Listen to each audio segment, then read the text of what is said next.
Okay, folks, I want to talk to you about steps to take to actually detaxing yourself. We've gone through some of these on other videos, but I want to make sure people who have not seen this can pick up on it. And also, if you'll get a chance, if you want to legally get your income taxes to zero, or you want to get a second passport as quick as 45 days, do three things. Hit the subscribe button to the right of your screen. You'll get new videos as they come out automatically. And I would like to hear from you. If you got a question or comment, just put it below. And if you want to solve a problem, get it done quick and get things out of the way, go to our website, www.citizenshipquickly.com, and hit that top bar that says apply with us, fill out the questions, hit that bottom bar that says send it to us, we'll get back with you.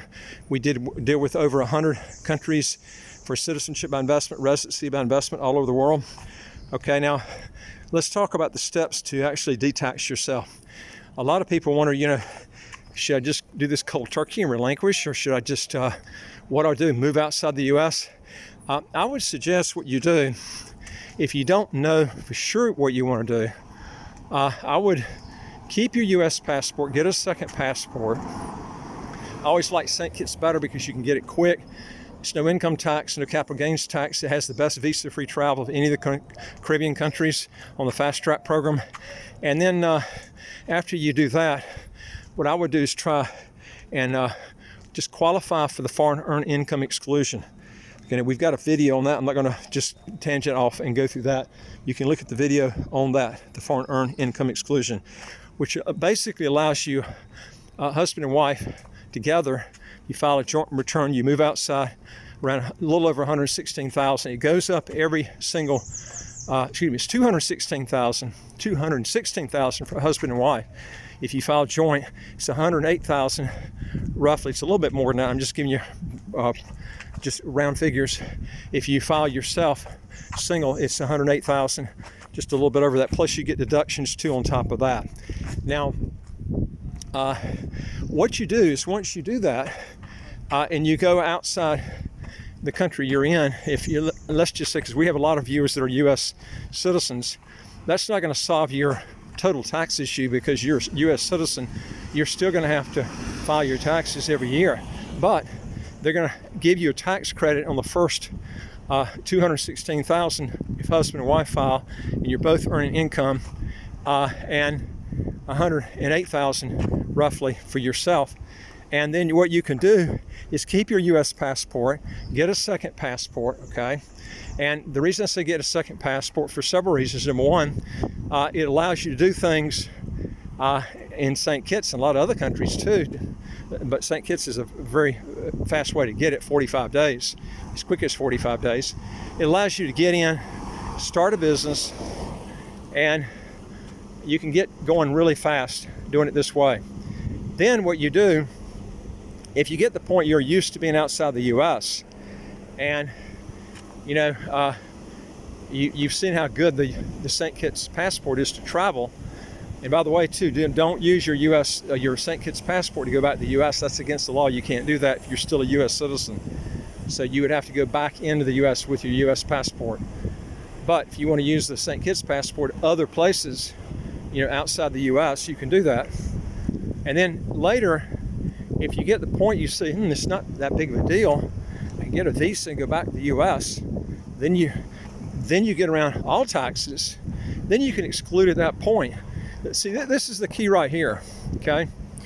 The foreign earned income exclusion only helps you on income up to a certain limit. It has nothing to do with, your capital gains tax, inheritance, estate taxes, other things like this.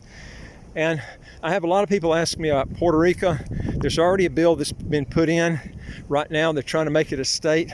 Biden has a pretty big agenda, I think, to pull Puerto Rico in as a state because it's going to help them get elected again, because Puerto Rico typically elects liberal type people in office, and it's going to help the electoral votes in the U.S. So I don't see that going to.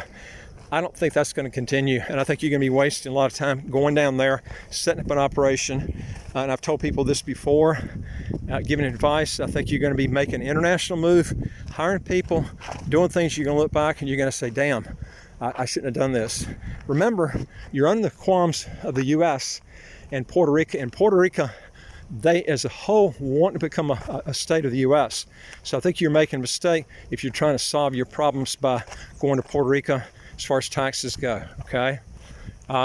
Now, like I said, if you qualify for the foreign earned income exclusion, it's a pathway to let you see how it is to be outside the U.S. You get that partial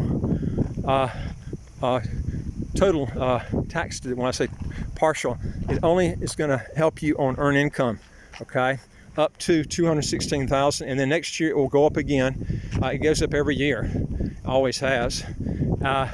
So, you know, you can decide at that point if you want to relinquish.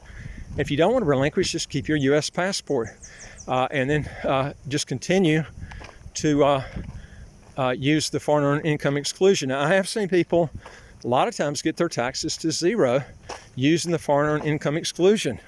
But you could possibly do it the rest of your life. But as your assets get bigger and bigger, and you start diversifying in different assets and stuff like that, and you start selling them, that's when it's going to affect you. Okay. If you're trying to qualify for the foreign earned income exclusion versus, you know, just getting out of your income taxes totally in the U.S. by relinquishing your U.S. citizenship. Now, if you're from a high tax country like Austria, you know, Sweden, Denmark, it's a lot easier to do. You don't even have to do the foreign earned income exclusion. All you have to do is just leave your country, be out a certain a period of time, and it's every country is different on what you have to do to break those tax ties. Some countries make you get rid of all properties, library cards, where, you know, they look at everything across the board to see, have you really moved to another country, or are you just getting a second residency and then you're coming back part of the year? So these are, every country is different. Germany is different than Austria. Austria is different than Australia. All these countries are different, so you have to look at each individual thing that you're doing to determine, did you really give up your tax status by just moving to a different country? And we can help you on that. So these are things you got to look at. So anyway, folks, if you got a question or comment, just put it below. And don't forget to hit the subscribe button on the right of your screen, and also that notification bell next to that subscription button. And if you got a problem you want to solve quick, go to our website, www.citizenshipquickly.com. Hit the top bar that says apply with us, fill out the questions. Hit that bottom bar that says send it to us, we'll get back with you. We deal with a lot of citizenship by investment, residency by investment countries all over the world. And I look forward to talking to you on the next video. Take care, folks.